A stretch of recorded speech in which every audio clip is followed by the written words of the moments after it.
significant paperwork in the White House on issues. Now, it was not true that if you wrote to the person in the cubicle next door, he was going to get a blind copy. But if you sent to the working group on Asia or on arms control, you would see that it was going to your colleagues in the White House in the appropriate directorates.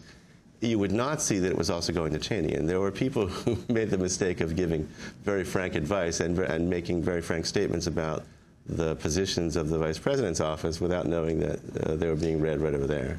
Well, back to what could have been a replay of the Saturday night massacre of Nixon. Well, there are two extraordinary facts that just blew me away. One is that, again, Bush doesn't know until Wednesday afternoon, when the deadline is Thursday, that Justice is not buying this. Now, you recall at the time John Ashcroft is in the hospital. Jim Comey is the acting Attorney General. We all know about the famous visit to Ashcroft's sickbed by Andy Card, the Chief of Staff, Alberto Gonzales, the White House counsel. Now I know why. The president comes back from a campaign swing in Cleveland, is told, well, we got a problem. Actually, Jim Comey won't go along with this thing that Ashcroft has signed all this time. And in fact, Card, Gonzales, and Cheney and Addington know that Ashcroft is backing Comey in this. It appears that the president doesn't know this. That's why he dispatches his two guys to the hospital bed and say, well, I don't know what's up with this. Gonzales and Card. I don't know what's up with this Comey fella, but let's just go bring it to Ashcroft. Ashcroft, everyone knows now, backed Comey. What I found out about the hospital visit, I mean, I got a lot more detail about it, and that's a lengthy scene in the book, is that Ashcroft said something much more dramatic than just, I'm backing Jim Comey. He said, if I knew then what I knew now, and I didn't know it because you didn't tell me, I never would have signed off on this program in the first place. Now, Jim Comey, Jack Goldsmith, others at the top of Justice and the FBI considered it so outrageous that the president would try to go around the acting Attorney General to a sick man in the hospital, that they were preparing to resign as of Wednesday night. And Andy Card knew that too.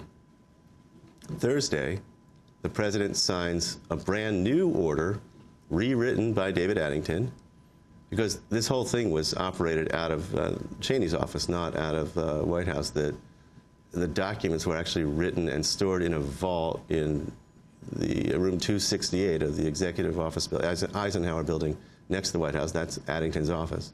Addington rewrites the thing because they don't have a legal certification from Justice.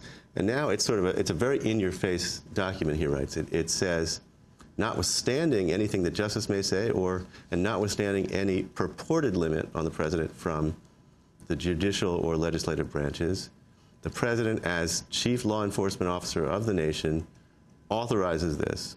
And so Bush, on March 11th, signs a renewal of the program and says, we're marching ahead, whatever Justice says. So Jim Comey writes a resignation letter, and I got a copy of that letter. I reproduce it in the book. And the uprising spreads. There are about 24 people who are getting ready to resign, including the director of the FBI, the chief lawyer for the CIA, and quite a lot of people, at least the 5 top layers of leadership at Justice. Bush also does not know that when he signs.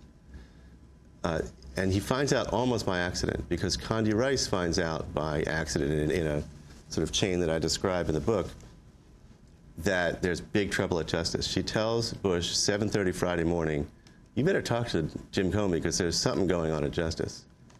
And hour and a half later, Bush calls Comey into his private office and said, what's going on? Because I had access to contemporary notes and emails and other sorts of accounts, I'm able to reproduce the conversation that Comey had with Bush pretty closely. And each of them gets a really big surprise. Comey is stunned when the president says, I just wish you weren't raising this at the last minute, day before the deadline. Which is sort of unbelievable. I mean, Comey has been fighting this battle for 3 months. And he does not believe in resignation threats, Comey told me. He believes that you shouldn't try to blackmail your way to a policy win. If you don't feel comfortable, you should just leave.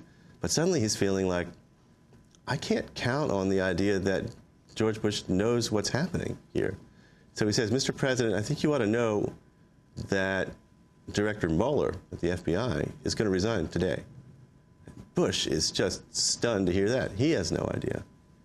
And so he calls in Mueller. Mueller says, yeah, I'm sorry. I cannot execute an order that justice tells me is illegal. Upholding the criminal laws of the United States is actually the prime directive of the FBI. And Bush says no mas. He caves. He said he reverses an order that he had written very in your face, or that he had signed, less than 24 hours earlier. And this is a remarkable moment in presidential history. I'm unable to find any precedent for a time when the president in wartime, or what he considered wartime, gave an order that he considered very high priority and was forced by his subordinates to back down the very next day or anytime. The significance of this, and this is not me talking, this is the president's senior political advisors, including Dan Bartlett, his political counselor, is that if Bush had not discovered Friday morning and had not reversed himself Friday morning, then his presidency was over. It was March of 2004. None of the people I talked to who were Bush's political advisors think he would have been reelected. Look, Nixon lost 3 senior Justice Department officials, and they called that the Saturday Night Massacre. This would have been a couple of dozen, and the FBI director. I think that's closer to suicide than a massacre. And in the time that we have left, did it have any impact on his relationship with Cheney from then on? I think it did. I can't know what was said between them and the aftermath of that, but what I can know is what the president said to others and how he behaved. And that was a turning point in a kind of trajectory of the Cheney Vice Presidency, in which he had enormous power to drive policy early on, and by around the midpoint of these 8 years, he began to lose some influence. Bush still valued his opinion and his experience, but he realized that this guy had a potential to lead him off a cliff, and he had to subject Cheney's advice to a few other filters and levels of scrutiny. Well, we're going to have to do part 2 another time. We haven't even begun to talk about the war in Iraq, but we're going to get there. Barton Gellman, 2008 Pulitzer Prize-winning journalist for The Washington Post. His new book is called Angler, The Cheney Vice Presidency. And that does it for this broadcast. Democracy Now! Is produced by a remarkable team of people, by Mike Burke, Sharif Abdel-Qaddous, Angelique Comet, Steve Martinez, Nicole Salazar, Aaron Mate, Hani Massoud, Robbie Karen, Mike DeFilippo, Miguel Noguera, Peter Curry are our engineers. We have an update on the cases against Democracy Now! Producers Sharif Abdel-Qaddous, Nicole Salazar, and me as we covered the Republican National Convention. Sharif and Nicole were violently arrested while they carried out their journalistic duties and covering street demonstrations at the RNC. I was arrested requesting their release. St. Paul City Attorney John Choi is expected to make an announcement this morning at 10:15 Central Time. Go to our website, Democracy Now! I'm Amy Goodman with Juan Gonzalez. Thanks for joining us.